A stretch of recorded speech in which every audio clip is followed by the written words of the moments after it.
We're just right on time, perfectly on time, Dave. Thanks for joining us today. Um, you're the author of a suite of products that is very sweet, so to speak, and there are a lot of people who, including myself, have been using this for years.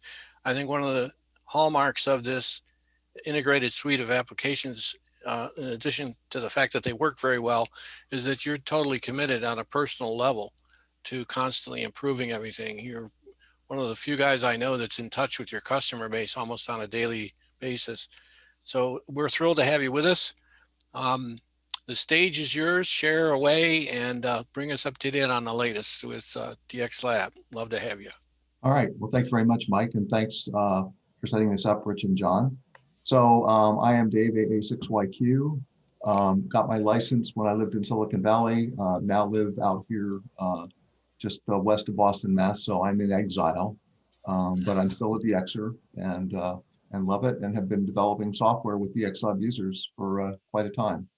So our presentation today is called DXing with DXLab. And let me get the whole thing up here. There we go. So hopefully everybody can see that. So the whole point of this is to make it easier, more effective to practice the art and science of DXing using software to help. I sort of realized back in 1990 when I first got my license that hardware and software would only get less and less expensive, and there would be ways to assist in DXing. So that's what DXLab is all about. So there are two components to that. One is to liberate time that we spend on less enjoyable activities like getting a hold of QSL cards and applying for the awards that we're pursuing. And then the time we do have to spend on the radio, we'd like to be more effective at finding the DX we need and working it. So what do I mean by wrangling QSLs? That's my term for the fact that most awards require a QSL, either an electronic QSL or a hard copy QSL. And so for EQSL and LOTW, you got to submit those things, your QSOs, and then you got to download the confirmations. For any stations that you want confirmed that don't participate in logbook and EQSL, you got to find a QSL route, you got to send them a card or something, and you got to keep track of, did you get a response?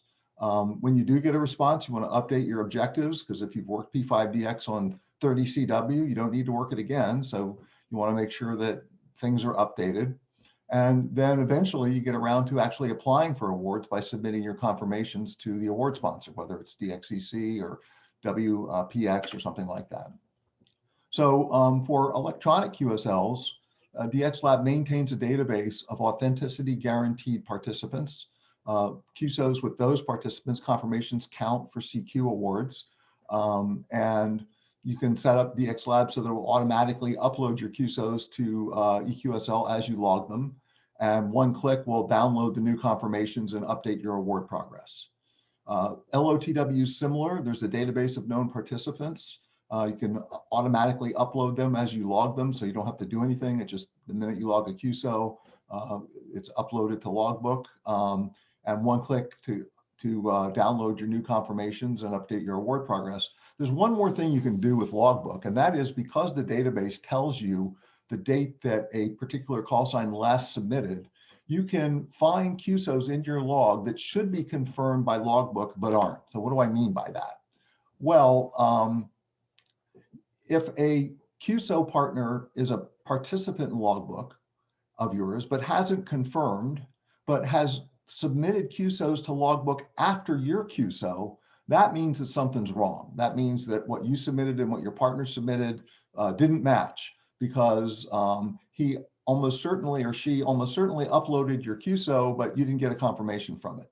So one click in DXLab will identify all QSOs that fall into that category. They were made with a station that participates in logbook. That station has submitted QSOs after your QSO, but your QSO remains unconfirmed. So that's kind of helpful for finding confirmations you'd otherwise miss. For stations that don't participate in logbook or EQSL, then you got to generate cards or labels to produce a QSL card that requests confirmation. In DXLab, one click will get you all of such QSOs, unconfirmed QSOs, that are needed for the awards you're pursuing. Now, what do I mean by that?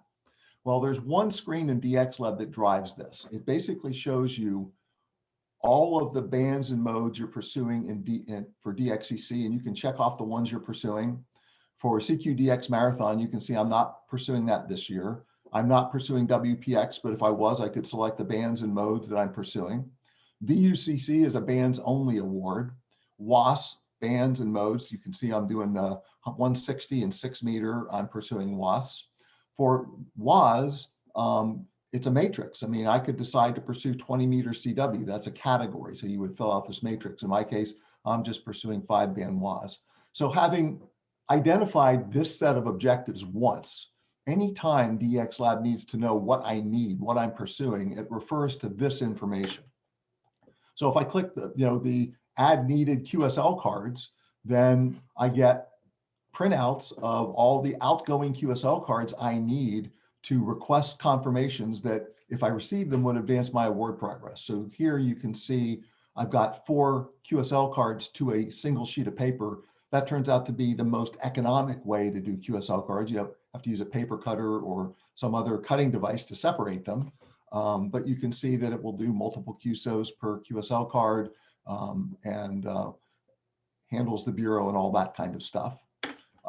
Here is a single card, so you can print cards one at a time if you want. And I've gone to the extra step of including an image in the background of this. And you can see here, this is being routed via ON8RA. So this guy, 5T0JL, Jungle Lion, has a QSL manager. You can also print labels, so it handles labels correctly. So basically, a couple mouse clicks and you can print all the outgoing cards you need to request confirmations of QSOs from stations that don't participate in logbook or eQSL. Now, once you have a card in hand, you got to send it someplace. So how do you find the QSL route, the location to whom you should send the card? Well, there's this component of the DXLab Suite called Pathfinder, where you can enter a call sign. There are 12 standard lookups, QRZ, Google, Buckmaster, Clublog, 425 DX News. So you could click any of those. In this case, I entered VK3ZL. This applet knows that VK is in Australia. It knows that Australia has its own online call book. And if you click that, you get the address for Ari Groen, who is the holder of VK3ZL. So altogether, this mechanism gets you access to about 80 sources of online QSL information. So instead of having to sort of schlep around with Google or some other thing looking in multiple places, you enter a call sign once, and then you can click multiple buttons to look for sources of QSL route for that station. You can generate address labels. You can print envelopes. So that part of it is automated. Don't have a way to automatically stuff envelopes with cards just yet. Maybe robots will get cheap enough to do that. You can use full page printers. You can use individual label printers. You can also keep track of all the requested QSLs you've sent that haven't yet come back.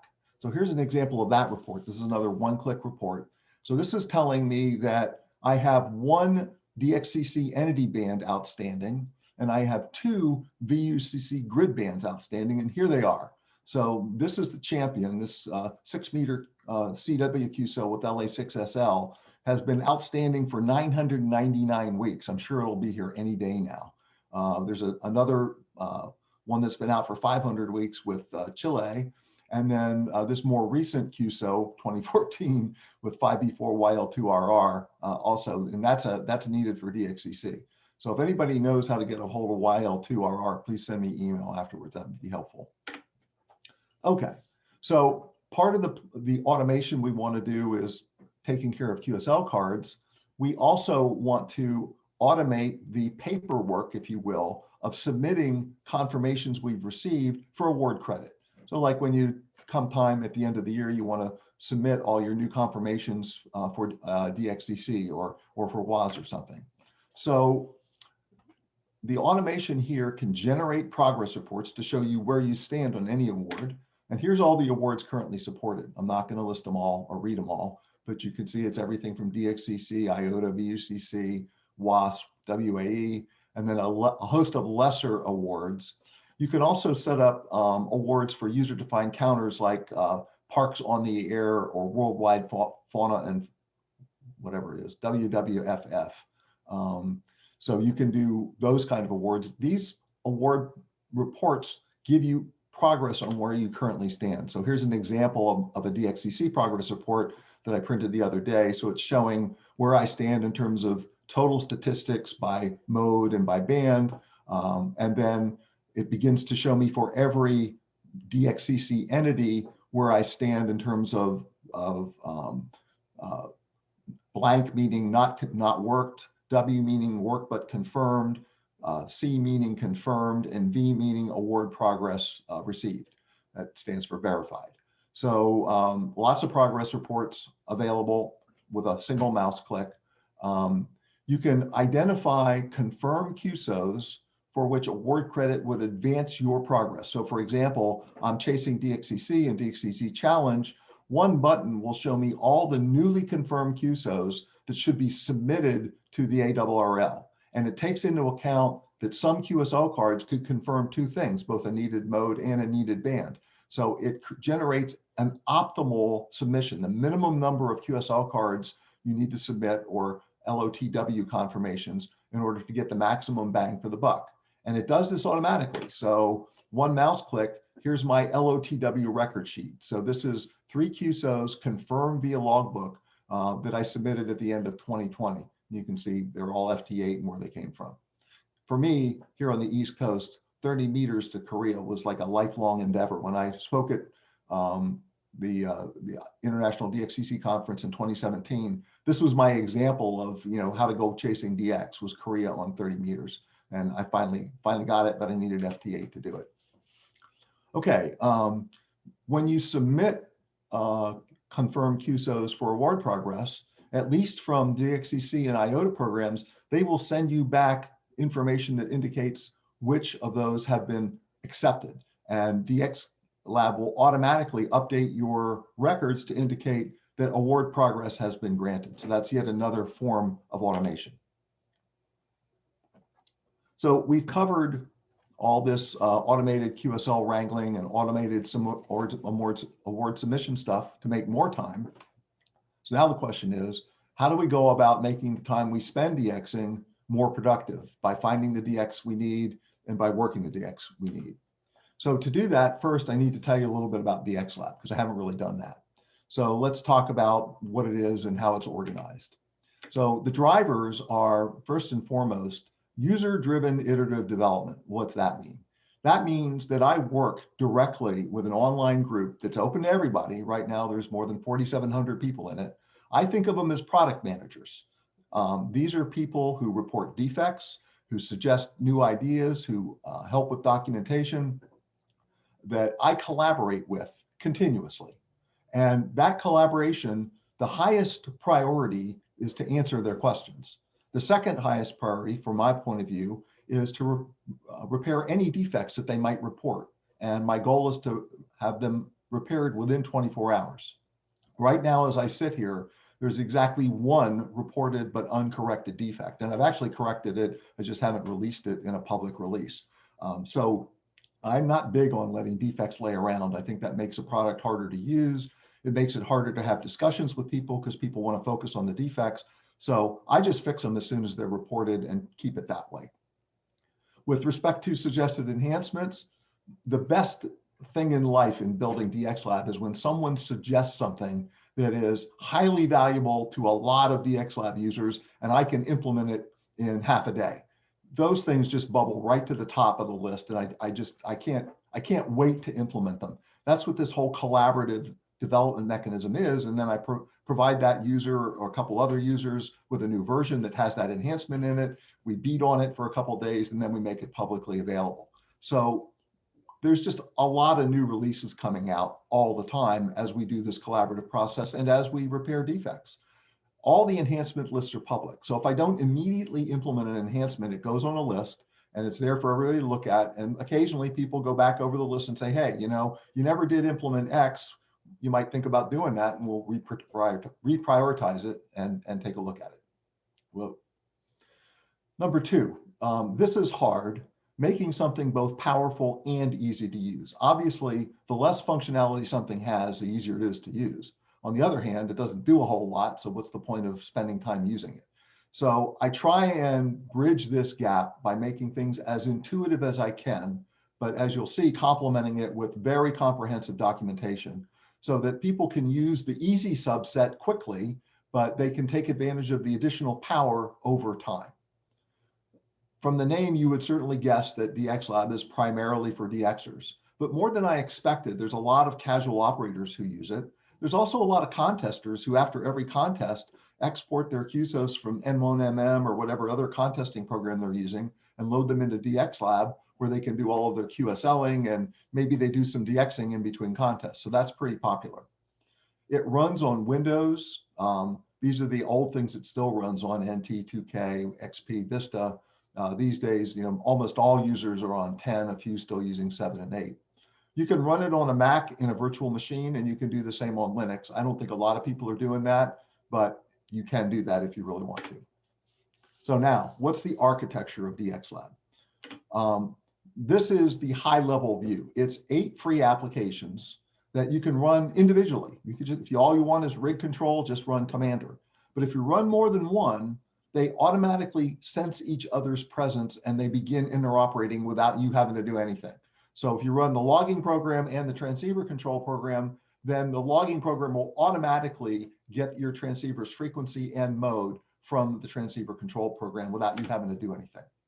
So this is what the architecture looked like. There are these 7 functional mechanisms: transceiver controls I just mentioned, logging, digital mode, CW, RIDI, and PSK. Location control is about controlling a rotator and giving you information about the location of a particular station. Collecting spots and making good use of them. Most of the functionality in DXLab, a lot of it is here, certainly all the unique stuff.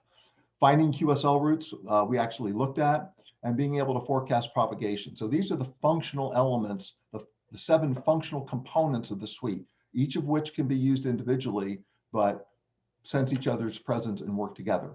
Naturally, I gave each one of them a name. I won't read them all for you. You can all read, but when I was, Commander's the transceiver control application, Spot Collector collects spots. So they're fairly intuitively named. This architecture is modular, meaning that each of these applications is an application to itself, and it interacts with other applications. That modularity means that as a user, you can pick any one of these to start with. Doesn't matter which one. If you're most interested in propagation, start with PropView. And then over time, you can add another one. And the sequence in which you traverse this and add new ones is completely up to you. These are loosely coupled, meaning that when I make a change to PropView or Commander, it rarely requires a change to any of these other applications. That means that somebody reports a defect in DXView, I can jump right on that and correct it, even though I might be in the middle of a big change in Commander or a big change in PropView. So these are independent applications that collaborate. That gives me a lot of flexibility in development. And this notion of loose coupling among development, among applications, that architecturally, that's the right way to develop software. When I started DXLab in 1990, it was one big monolithic application, but it was just for me. As soon as I decided I was going to try and go public with it, I broke it into these 7 applications. Now, the one downside you might say about having 7 applications, oh, I'm sorry, I got ahead of myself. I wanted to say this set of interfaces by which these applications interoperate are open and well documented. As a result, many developers have built bridges between DXLab and their applications: CW Skimmer, FL Digi, JT Alert, WSJT-X, Multi-PSK, the Win4K suite family. All of these things interoperate with DXLab, and there are some applications that are kind of built in. I mean, WinWarbler includes MMTTY and two-tone for RIDI. Commander interoperates with the SAT-PC32 satellite tracking application, so you can do satellite tracking. Log Publisher augments DXKeeper by letting you upload to a whole lot of different things besides just club log, LOTW, QSL. You can upload to QRZ. You can, lots of stuff you can upload to. PSK Reporter. PropView uses VUCC for propagation prediction. Over here, DXView interoperates with DXAtlas and Google Earth, and there's SpotSpy that interoperates with Spot Collector. So this open modular architecture has attracted a lot of support from other developers, and I kind of go out of my way to encourage that. So, once Volker DL9HO implemented Log Publisher, I deprioritized some of the things I might have otherwise done in DXKeeper because he provides it in Log Publisher. So you want to build an ecosystem of complementary applications, and that's what we built over the last 20 years. So now this is what the suite looks like when all the applications are running. And I was about to talk about the one downside you perceive, which is, hey, 7 windows. There's actually more. How do I manage all this? Well, the 8th application in DXLab is the launcher. And what the launcher does is installation. So if one of these apps isn't installed, one click will install it. Here we see the launcher is informing us that a new application is available. So one click will upgrade it. You can define a subset of the applications that you're using and start them all with one click, or terminate them all with one click. You can minimize all their windows with one click, and you can restore their windows with one click. So what the launcher does is takes this suite of 7 decoupled applications and makes them appear as if they're one suite of applications that you can control all from one control point. So that's what the launcher does. Okay, let me take a drink here. Multiple views of ActiveDX is the fundamental thing that sets DXLab apart from everything else. As far as I know, no one else does this. So let me take a minute to describe it. What we're doing here is mining DX spots for information that helps us be more effective in DXing. So to do that, DXLab maintains an active DX database where there's one entry for every currently active DX station. So let's look at this entry, P5DX on 14005 in CW. All the information about P5DX near this frequency in CW is recorded in this one database entry. And that's information we get from Telnet clusters, from the Reverse Beacon Network, from DX Summit, and from WSJT-X. So for example, we know that P5DX was first spotted at 117 Zulu, and he's been continuously on the air till 0341 Zulu. Where was he spotted from? From Europe, from the west coast of North America, and from Oceania. KP1RY, again, 21080, working last spotted in a split QSO at 21085, first time spotted, most recently time spotted, all the places that they've been spotted from. Now, this is just a few elements of information just so you understand the concept. But each of these entries records stuff like, was a POTA tag present or an IOTA tag present in the spot notes? And what's the propagation forecast? So we do all that stuff on a database entry basis. It's much more efficient. And I'll show you what that looks like. So this is the underlying database that keeps track of every currently active DX station. And nothing is ever deleted from that until you trim the database to just keep it reasonable, like the last 3 days worth of active stations or something like that.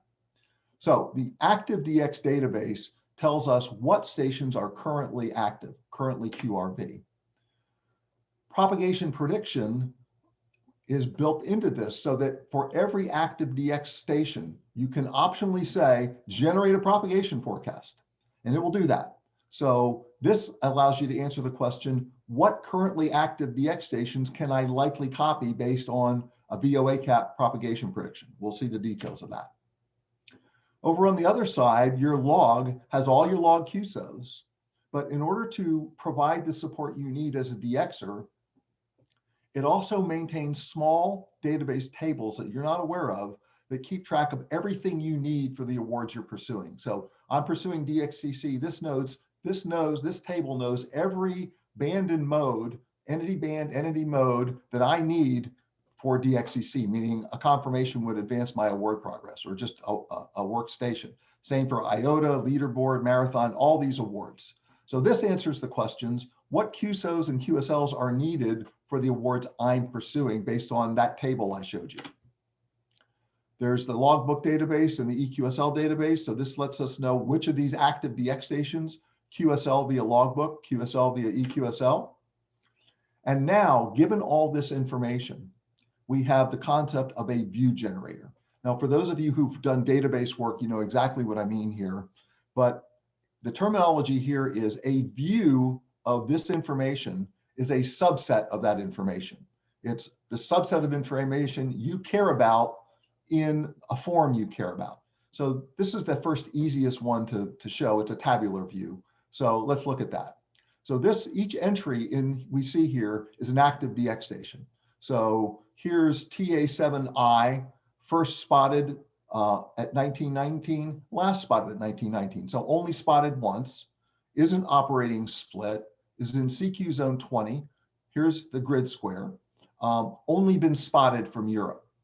HB20 MDC, first spotted at 1915 in sideband, spotted at 1919, so spotted twice. So far has been spotted from South America and from the middle of the US. These numbers here are the propagation forecasts. So this is telling me that the short path propagation forecast for TA7I from my QTH near Boston is 29 dB, and the probability I can hear him is 82%. There's also a long path signal to noise ratio and a long path probability. You can see the long path isn't very good when this was done. But I'm giving you an example where I'm showing lots of active stations and lots of information about each one, but I only see each active station once. Now notice this active station, 3Y0RY on Bouvet. You guys didn't know Bouvet was active? Oh, sure. Never, I'm kidding. But I put this in there to illustrate because I need Bouvet on RIDI. I haven't worked that yet. So this entry is rendered in red font, and the need column has a D in it to inform me that that's needed for DXCC. Other letters would appear if it was needed for other words. Tells me it's an IOTA AN002, and that I have a 52% chance, 52% chance of hearing this guy, given propagation conditions. When this was done, the solar flux was 73 and the K index was 1, which is actually fairly good. This was a little while ago. So the font color indicates what's needed. Red for 3Y0RY. The background color tells me who participates in logbook and who participates in EQSL. The key for this is all right here. It's easy to access, but yellow means logbook, pink means EQSL, blue means both. So it's very easy to see who QSLs via logbook and who QSLs via EQSL. This is the band filter. So we can filter what we see based on bands. This band filter is pretty sophisticated because not only can you just say what bands you want to see. I don't pursue 60 meters because it's not good for DXCC. So that box isn't checked. I do pursue 40 through 10 and 6. But over here, I've specified a start time for 160 meters, which is don't show me any active 160 meter stations until 30 meters after my sunset, or excuse me, 30 meters before my sunset. And 45 minutes after my sunrise, stop showing them. And down here are my computed sunrise and sunset time. So it knows my QTH, so it updates these automatically. So I never have to go back and change these things. I can just say, you know, don't bug me with 80 meter spots during broad daylight because they won't be any DX that I need. One of the columns here that I should have mentioned is this ODX column. This is for each of these active stations. This is the shortest distance from the nearest spotting station. So what this is telling me is the closest station to me that spotted HB20 MDC was 515 miles from my QTH. It's probably this, whoever it was in the Midwest of North America. This one is 1 because I'm the one who did the spot. But you can see that many of these are longer distances. So for 6 meters, I've said, don't show me any active 6 meter stations that weren't spotted by someone who was within at least 500 miles of my QTH. More than 500 miles don't bother me because odds of me being able to make the QSO are 0. Similar for mode. I can say which modes I want to see, and those are the ones I will see. So here is back to our table again. I talked to you about the short path signal to noise ratio and probability long path. The VOA cap engine that's doing this can compute a forecast between 80 and 10. So if there was a 6 meter or 160 meter entry here, it would have no propagation forecast. So now I can do things like, say, click the need button, and this will show me all the stations that are currently active that would advance my award progress if I work them. You can see here, most of them have red Ds, meaning they're needed for DXCC. This station, KC3BVL, is needed for WAS. That's what the S means. And you can see that we've able to determine that that's Pennsylvania. I was born in Pennsylvania, so you'd think I could get Pennsylvania confirmed on 6 meters, but not yet. I have it worked, that's why it's blue. I just don't have it confirmed. So again, we can see this subset of active stations that I need because I clicked the need building. So I'm filtering the database to show me just this subset of stations. And here you can see there's no propagation forecast for the KC3 because he's on 6 meters. Now I'm saying, just show me needed DX that's been spotted from the East Coast of North America where I happen to live. Well, that rules out everybody except KC3BVL on 6 meters. I can say, show me all needed DX where the probability of me hearing them is greater than 50%. That entry is 3Y0RY, and that's because the short path propagation probability is 52%. So I'm just clicking the need button down here with different filters to be able to see the subset of active stations that I care about. Now, one of the more recent entries, I think it's at least a year or two old, is that we can interoperate directly with WSJT-X. So if you do that, if you connect WSJT-X into DXLab, then what you get is for each active station that's operating in a K1JT mode like FT8 or FT4 or JT65, you get the maximum SNR you ever decoded, the minimum SNR you ever decoded, and the most recent SNR you ever decoded. So you can see just how strong each of these are all FT8, each of these FT8 stations are based on what WSJT-X reported. And by the way, all of this is accessible from a web browser. So Spot Collector includes a built-in web server. So any web browser will let you access this information, and you can even do it on your phone. So there are DXLab users who are out mowing their lawn, keeping an eye on active DX on their smartphones. The second view generator generates voice and email. So when a new active DX entry for a needed DX station shows up, there's an audible announcement. You'll hear an example of that audible announcement. Or you can also get an email message which can generate a text message.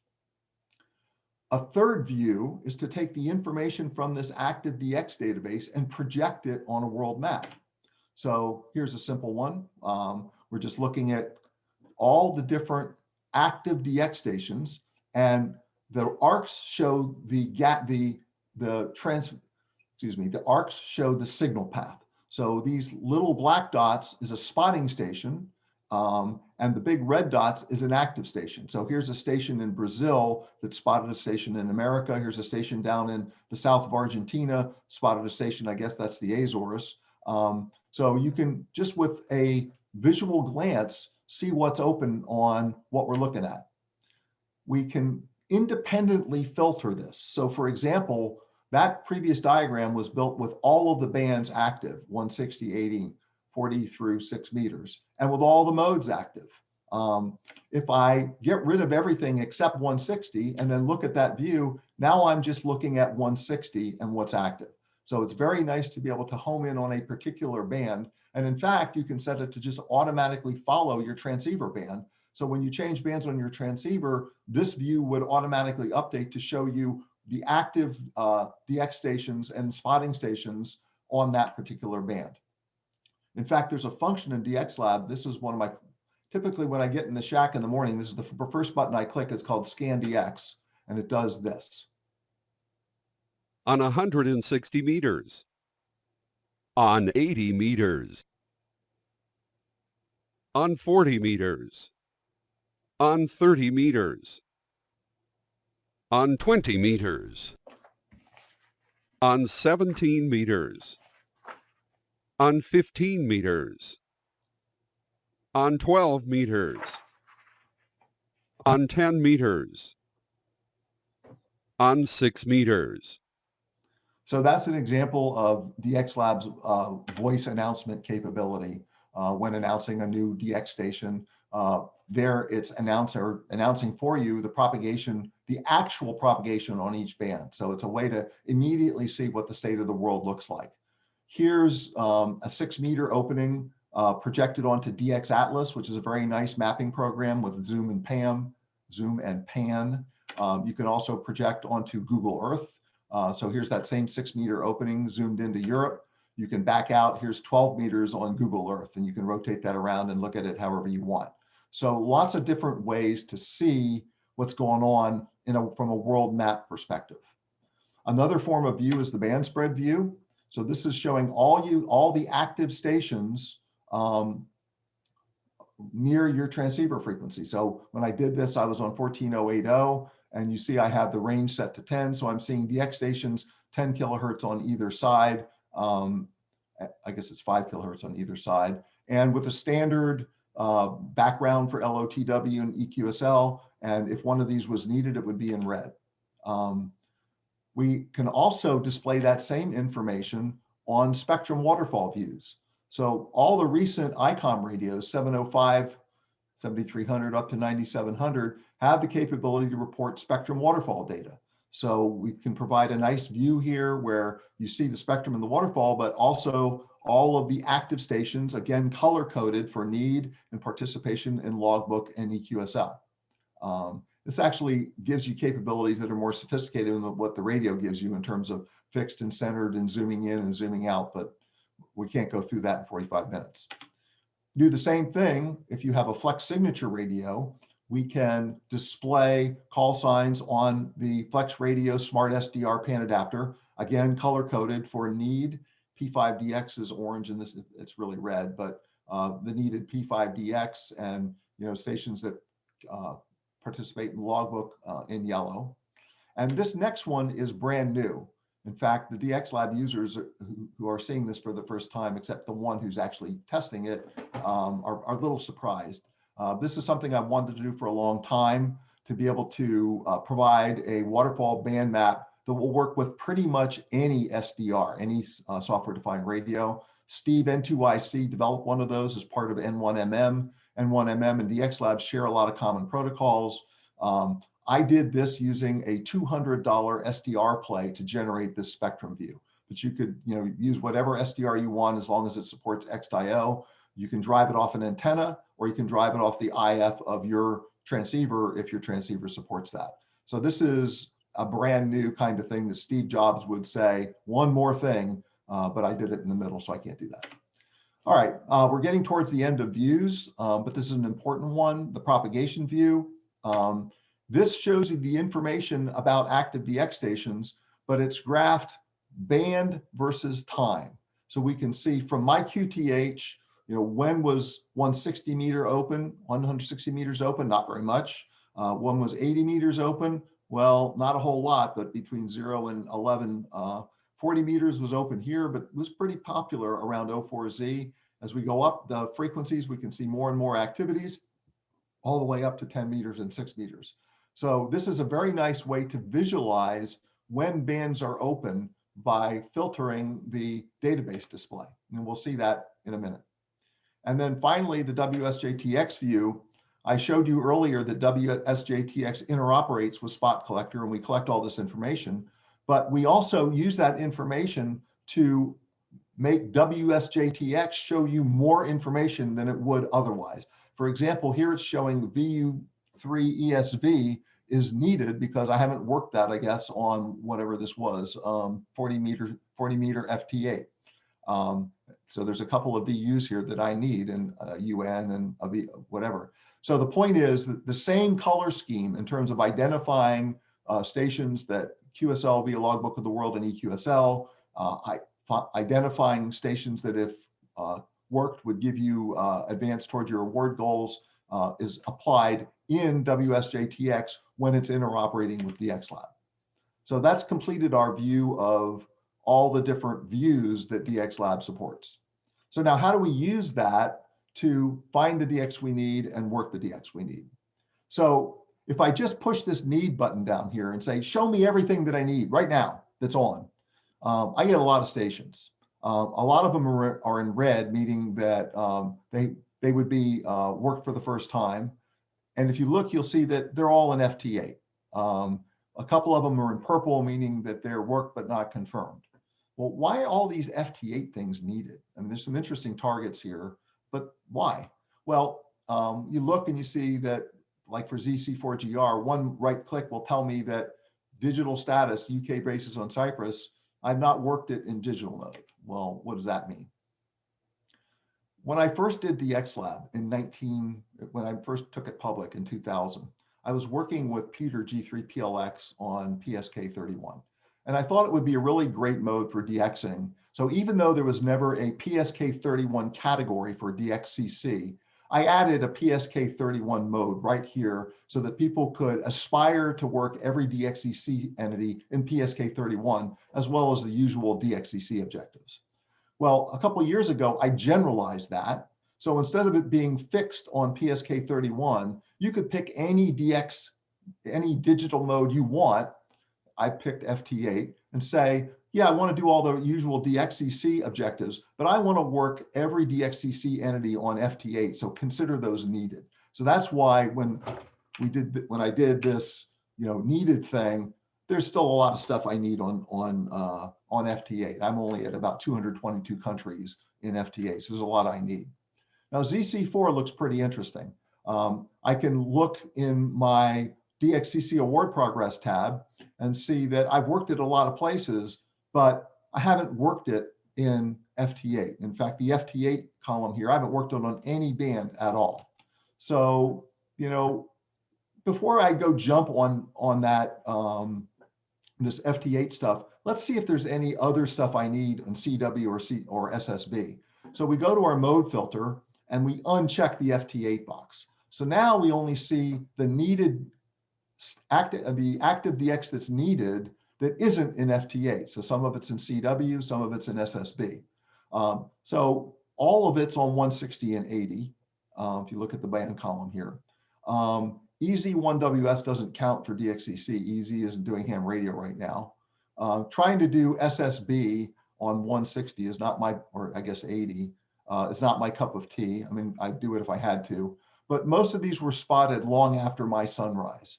So there's not a lot here that motivates me to say, let's go make a big effort to try and work 8Q on 160 meters. That's going to be really tough. So I'm going to go back and look harder at what's it going to take to work ZC4GR on FT8. That's a pretty good challenge. So the first thing I'm going to do is I'm going to look up his QRZ page by clicking this QRZ button. And by looking at his page, I'm going to notice a couple of things. One, he's running an FT450. There's no amplifier, so 100 watts on his end, wire antenna. So that tells me right away that his signal strength is not going to be great. And I can see what bands he's operating on. So now I'm going to say, show me all ZC4 activity. So I'm going to type ZC4 here and click the DXCC button. Now I'm seeing all points in time when I was doing this. So from middle of April until May 8th, all the points in time when ZC4GR was QRV on FT8. And you can see what bands he was on. You can see where he was spotted, different parts of the world. You can see that I actually decoded him once when I guess I didn't notice, but his minimum SNR was -24. He peaked at -11. And when he disappeared, he was at -13. Now, this is still a lot to digest. So let's look at it in a better way. Let's use the propagation view to see all of those times when ZC4GR was active. And let's look at it this way. Well, what do we see? We see that on 40 meters, he was occasionally active down here. 20Z was the most frequent time with 3 occurrences. He was a little more active on 30. He was a lot more active on 20. Nothing on 17, got on 15 a little bit, and occasionally got on 12 and 10. So this is telling me his activity pattern. When does ZC4GR operate? So when should I be looking for him? That's part of the equation. So I've circled here the 2 times when I decoded him. So you can see that the closest spotter column was 0, that because it was me. But there's also a situation where somebody 86 miles away from me, also in the East Coast of North America, also copied ZC or spotted at least ZC4GR, between 2027 and 2342. So there are these two instances on the April 23rd from 1229 to 2136 and April 30th from 2027 to 2342, where he was actually likely copyable here. So I told you that each of these entries represent all the information captured for the time that ZC4 was active on FT8 20 meters on this frequency. Well, that includes all the spots. So I can say, show me all those spots from that time. Now, because I didn't want to overwhelm you, I removed a bunch of spots from stations that weren't in North America. But here's my first copy of ZC4GR. I copied him calling CQ, and you can see all of the different things that happened until he finally went QRT at 2136. You can see all the SNRs, so I can review this to see exactly what he was doing, who did he work, who did he call, what did he do? So I can learn something about the way ZC4GR operates. Here's the other opening where there were a number of stations that contacted him, and here's K1GX contacted him, reported him at least from the East Coast of North America, as did W4IL. So this was that second occasion on April 30th when he was likely copyable.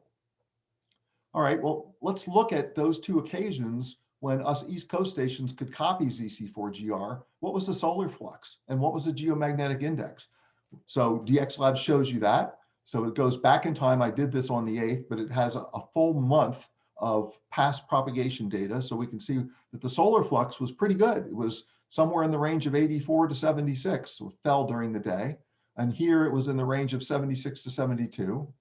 The A index, which indicates geomagnetic disturbances, was pretty low. It was below 12. So this, and here it was below 8. So this gives us some clues about the kind of propagation conditions we would need to likely be able to hear ZC4GR.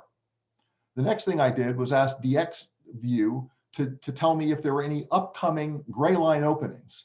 Sad to say, there were not.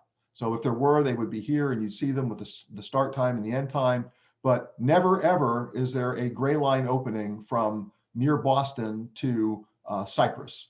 I thought once about writing a program to identify all the areas of the world for that, which that's true. I just never got around to that. But at any rate, the gray line's not going to help me on this one. We can do a propagation forecast. So this is a -10 dB, which is what you need for FT8 propagation forecast for the UK bases on Cyprus, which is about 5,300 miles away from me. And I've basically done a prediction to see what his signal strength will be based on what I know about his station. And it's showing me that things look pretty good on 20 meters from about 12, actually 9Z, all the way to 24Z. And there's some similarly with 30 meters, 40 meters, a little less, and oops, more over here. So this is predicted propagation using the VOACAT propagation engine. The thicker the line, the more likely I am to be able to hear. And this is showing me that, at least in here, I've got a 96% chance of being able to copy on FT8 ZC4GR. What else can we do? That was a forecast prediction. Well, we can check actual propagation. There's two ways to do it. One is we check to see if the Northern California DX Foundation has a beacon anywhere close to ZC4. Well, it turns out that the 4X6TU beacon is only 230 miles away. So odds are, if we can hear the 4X6TU beacon, we'll probably be able to hear ZC4GR. If you haven't used these beacons, they're graduated, meaning they transmit tones in a sequence. First, I think at 1 watt, then 10 watts, then 100 watts. So you can see exactly, how good the propagation is.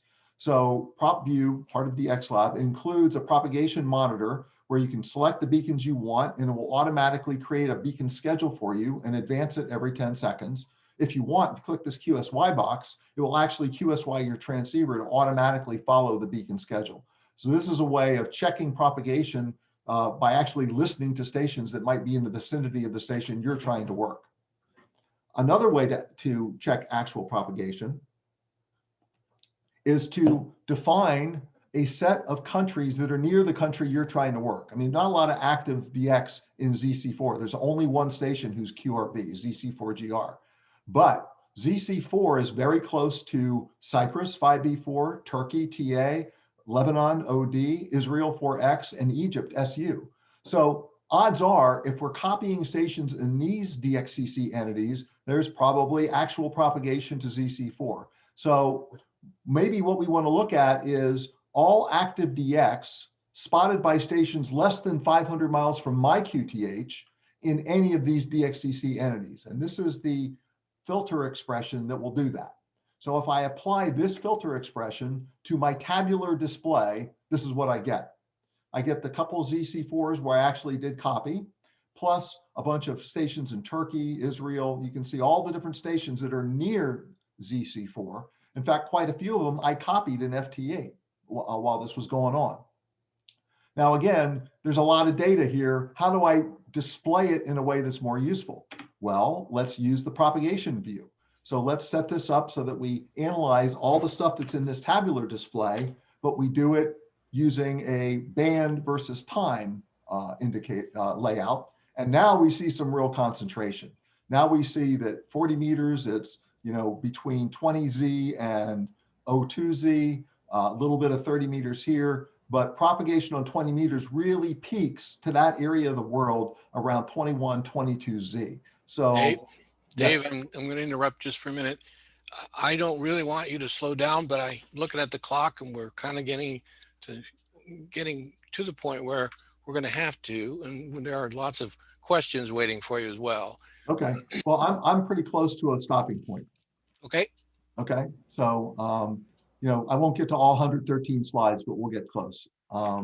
So I just want to point out here the correlation between the propagation forecast and the actual propagation. So now we can put together a plan that says we're going to monitor 20 meter FT8 at this time frame, but particularly around 22Z. We'll keep an eye on the solar flux. We'll keep an eye on the beacon. We'll use a European DX cluster as a spot source. We'll make sure that we have at least one European cluster because that can sometimes give us an advantage. We will rapidly QSY if ZC4 gets spotted on another band. So we've got audio announcements to tell us to do that. DXLab is really good about enabling you to set up settings for your amplifier and your tuner. You specify them over a range of frequencies. So when you QSY, you know exactly how to set your amplifier and exactly how to set your tuner. No futzing around for pieces of paper. And then finally, the other point I want to make is I showed you that for an FT8 station on purpose. And that is that to do FT8 DXing, you do a lot of the same things you do for CW and RIDI. However, there's a couple more things you do with CW and RIDI.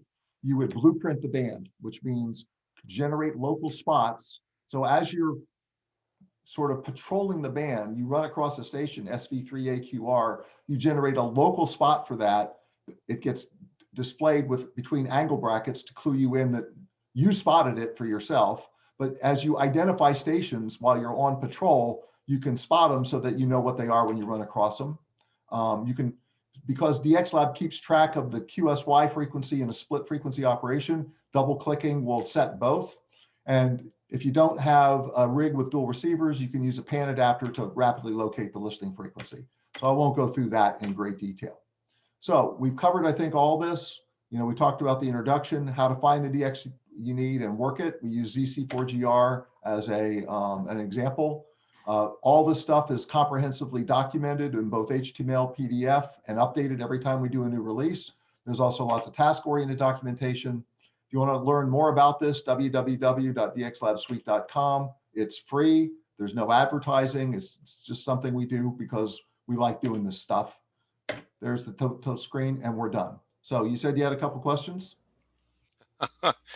Yes. First of all, let me just say to all the attendees this morning, we started out by saying that one of our goals today was to help improve your skills. I think you just had a master class in how to do that. For those of us that have been using DXLab for a number of years, I think we probably had our minds blown today about things we didn't even know were there.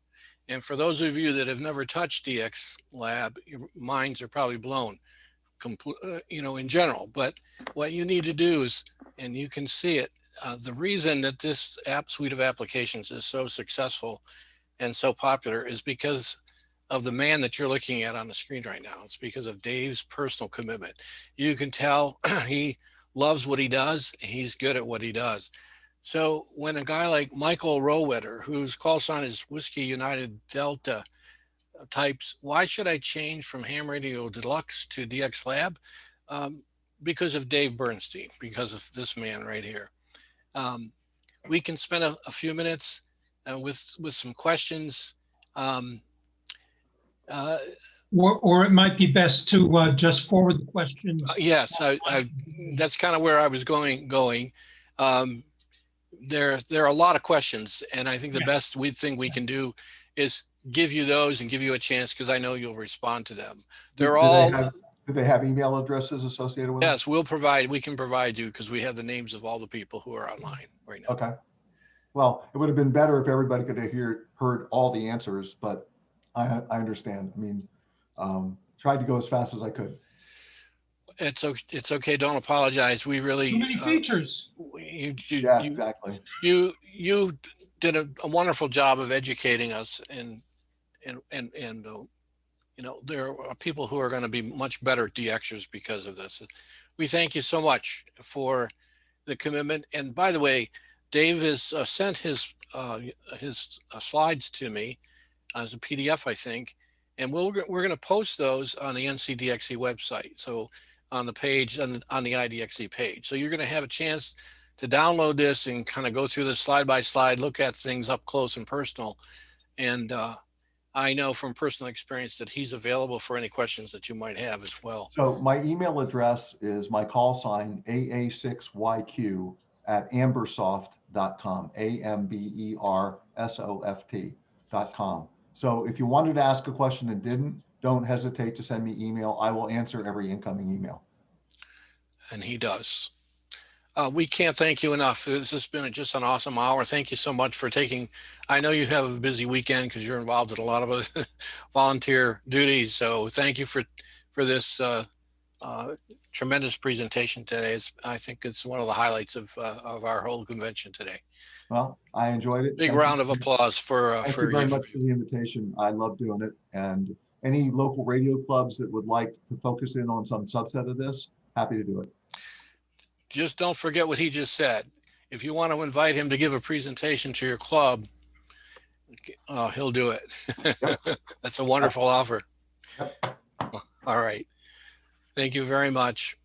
You guys enjoy the rest of your presentation. Best of luck and good success. Thank you, Dave.